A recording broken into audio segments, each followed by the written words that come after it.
ඉතින් කීහින් flat CR carb එක ගත්තාම ගොඩක් වෙලාවට මේකේ එක ඇක්සිලරේටර් කේබල් එකයි ජොයින් කරගන්න පුළුවන්. ගොඩක් කට්ටිය කියනවා අර කාබ් එක නිකන් රේස් කරන්න එපා කියලා. ඒකට රීසන් එක තමයි මෙතන පල්ලෙහා ඔයගලන්ට පේන ඇති පොඩි පිස්ටන් එකක් තියෙනවා. ඉතින් ඒ පිස්ටන් එකෙන් පොඩ්ඩක් පල්ලෙහාට ප්‍රෙෂර් කරලා දෙනවා ඇතුලේ සම්ප් එකේ පිරලා තියෙන ෆිල් වෙලා තියෙන පෙට්‍රල් ටික. ඉතින් ඒ ප්‍රෙෂර් කිරීමත් එක්ක ඇතුලට අපි මෙහෙම රේස් කරන්න ඇතුලට පොඩ්ඩක් ෆුවල් ස්ප්‍රේ කරන්න පටන් ගන්නවා මේ පැත්තේ තියෙන ලයින් එක හරහා.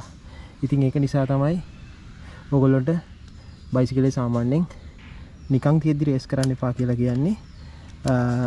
එතකොට ඇතුලේ පෙට්‍රල් ෆ්ලඩ් වෙලා බයික් එක ස්ටාර්ට් වෙන්න ටිකක් හොර වෙන්න පුළුවන්. ස්ටාර්ට් වෙන්න ටිකක් පරක් වෙන්න පුළුවන්. ඒක නිසා තමයි රේසින් කාප් තියෙන ඒවා රේස් කරන්න වැඩිය නිකන් තියෙනකොට රේස් කරන්න එපා කියලා කියන්නේ.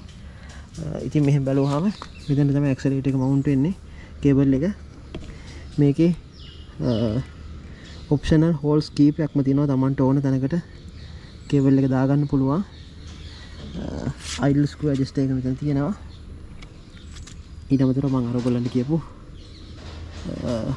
universal joint එකකින් set වෙච්ච අර අනිත් ආපු fuel pump එක fuel additional pressure කරලා ඇතුළට දෙන පම්ප් එක. ඉතින් එතකොට මේකෙදි high rev එකක දුවද්දි බයිසිකලයට වැඩි fuel ප්‍රමාණයක් ඇතුළට පම්ප් කරලා දෙනවා මේ තියෙන units හරහා.